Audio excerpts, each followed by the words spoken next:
Jesus explicou quem ele era antes da criação do mundo.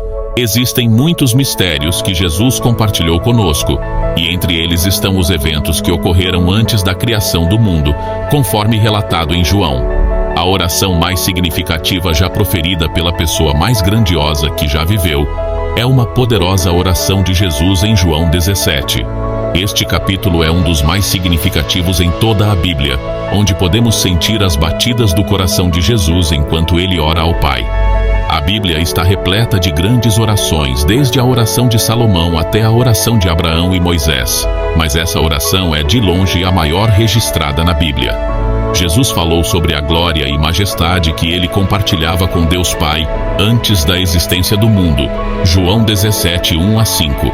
Quando Jesus havia falado essas coisas, ele ergueu os olhos ao céu em oração e disse: Pai, chegou a hora, glorifica teu Filho, para que teu Filho te glorifique, assim como lhe deste autoridade sobre toda a humanidade, para que ele conceda a vida eterna a todos os que lhe deste.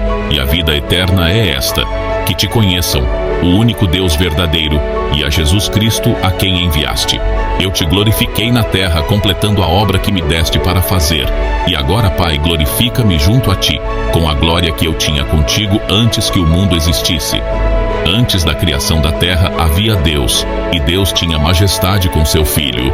O livro de Gênesis contém inúmeros começos, incluindo a criação do homem e outras criaturas. Mas é claro que Deus não começa aqui. Deus estava presente no início da Bíblia, e está escrito que ele estava presente quando o universo foi criado antes da existência de nosso universo. Havia algo ou alguém eterno antes da criação, e a Bíblia deixa claro que essa pessoa é Deus. A Escritura nos mostra que Deus é incriado e eterno em seu ser, o que significa que ele sempre existiu e sempre existirá. Gênesis 1. O texto em Gênesis usa a palavra Elohim, que é um plural, sugerindo 3 ou mais deuses. Assim, a primeira sentença na Bíblia, Gênesis, usa um substantivo no plural com um verbo no singular. Pode-se argumentar que isso é gramaticalmente incorreto, mas teologicamente correto, sugerindo que Deus é 3 em 1. O verdadeiro propósito da oração muitas vezes revela o ser mais íntimo de uma pessoa, e João 17 é uma oportunidade única de ver a natureza e o coração de Jesus. Nesta oração, Jesus aborda muitos dos temas desenvolvidos neste evangelho: glória, santidade, crença, mundo e amor. Jesus pede para ser glorificado. Pai, chegou a hora, glorifica teu Filho, para que teu Filho te glorifique. João 17, 1.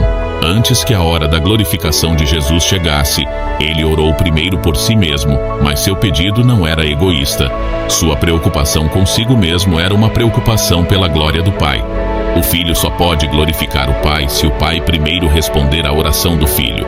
Agora, pois, glorifica-me tu, ó Pai, junto de ti mesmo, com aquela glória que eu tinha contigo antes que o mundo existisse. Jesus não esperou até sua obra na cruz para glorificar a Deus Pai. Toda a sua vida glorificou a Deus na terra. Desde sua circuncisão e dedicação no templo até seus anos silenciosos de obediência em Nazaré, Jesus glorificou o Pai por meio de sua fé, obediência e trabalho. Cada sermão pregado, cada pessoa cega ou doente curada, cada instrução e treinamento para os discípulos, cada confronto com líderes religiosos corruptos, cada pergunta respondida, cada toque amoroso, tudo glorificou a Deus Pai. Jesus declarou: eu te glorifiquei na terra, consumando a obra que me deste para fazer. João 17, 4. Em seguida, Jesus proclamou: eu já terminei a obra. João 17, 4. Com confiança e certeza divinas, Jesus viu que a obra na cruz já estava concluída e pediu ao Pai para glorificá-lo, mas com a mesma glória que o Pai tem.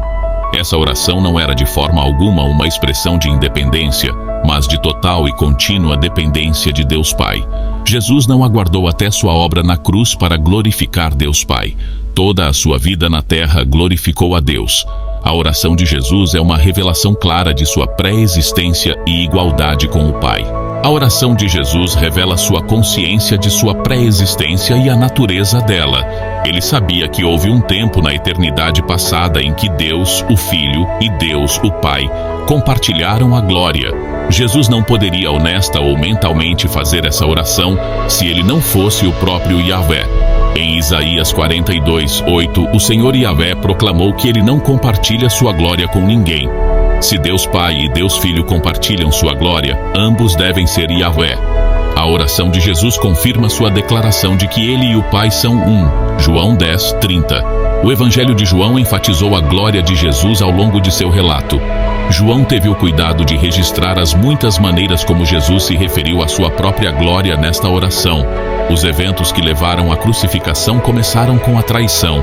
A frase, agora o Filho do Homem foi glorificado, refere-se à razão pela qual Jesus veio ao mundo, morrer e ser ressuscitado como uma expiação substitutiva. O Filho glorificará o Pai e o Pai glorificará o Filho. Eles promoverão a glória um do outro, destacando a grandeza de Deus. O papel do cristão é destacar a grandeza de Deus em tudo o que pensamos, dizemos e fazemos. Jesus não apenas ora por si mesmo, mas ora por nós em João 17:24.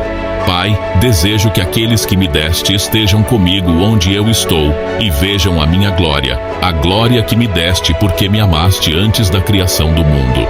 Tudo o que somos ou nos tornamos em nossas vidas espirituais, devemos ao Salvador que se entregou por nós, que orou por nós para que pudéssemos estar unidos a Ele e que nos deu um padrão tão belo a seguir em nossas próprias vidas de oração. Finalmente vemos Jesus em sua glória novamente no livro do Apocalipse. João, ao documentar as visões que teve, viu um Jesus poderoso, completamente diferente de qualquer homem comum. Apocalipse 1:12-13. Virei-me para ver quem falava comigo, e voltando-me vi 7 candelabros de ouro, e no meio deles um semelhante a filho de homem, vestido de uma roupa que chegava aos pés e com uma faixa de ouro ao redor do peito. Isso era o que João viu. O Filho do Homem, Jesus Cristo, honrado e glorificado.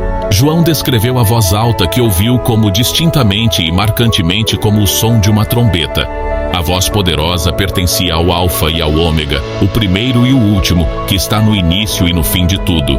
Jesus se identificou com esses nomes em Apocalipse 1:18. Eu sou o que vive. Fui morto, mas eis que estou vivo para todo o sempre, e tenho as chaves da morte e do inferno. Jesus é aquele que viveu, morreu e está vivo para sempre. Ele possui credenciais de ressurreição e vive para nunca morrer novamente. A vitória que Jesus alcançou sobre o pecado e a morte é eterna. Ele não ressuscitou dos mortos apenas para morrer novamente. Jesus é o único que possui as chaves do inferno e da morte. Alguns acreditam que o diabo tem a autoridade ou poder para decidir quem vive e quem morre, mas estão claramente equivocados, pois apenas Jesus tem as chaves do inferno e da morte na sua forma original. O Apocalipse era conhecido no grego antigo como Apocalipsis, que significa revelação e desvelamento. O livro é uma revelação de Jesus Cristo, no sentido de que pertence a Ele. Ele é quem faz a revelação. Jesus é a pessoa sobre a qual o livro nos fala. Por que precisamos de uma revelação de Jesus? A grande falha de muitos professores é que Cristo lhes é um personagem sobre papel, certamente mais do que um mito, mas ainda uma pessoa do passado distante, um personagem histórico que viveu há muitos anos e realizou feitos admiráveis pelos quais somos salvos, mas que estava longe de ser uma realidade viva e brilhante. Como disse Spurgeon, a grande falha de muitos professores é que Cristo lhes é um personagem sobre papel, certamente mais do que um mito, mas ainda uma pessoa do passado distante, um personagem histórico que viveu há muitos anos e realizou feitos admiráveis pelos quais somos salvos, mas que estava longe de ser uma realidade viva e brilhante. Dado por Deus para mostrar a seus servos, o Apocalipse é uma revelação de Jesus Cristo que deve ser compartilhada com outros e não mantida em segredo. O livro é um apocalipse não apócrifo, algo escondido. O Apocalipse é um livro de profecia preditiva, fazendo previsões sobre coisas que acontecerão no futuro, ou pelo menos no futuro em relação ao período em que foi escrito. Embora nem toda profecia seja considerada preditiva, é evidente que este texto profético é algo que merece atenção. Alguns dizem que não devemos nos preocupar com a profecia, que é um exercício frívolo. Mas se Deus se importou o suficiente para falar sobre isso, devemos nos importar o suficiente para ouvir. Alguns nos dizem que o que está por vir não deve ser examinado até que tenha acontecido. Mal posso acreditar que isso seja seriamente pensado.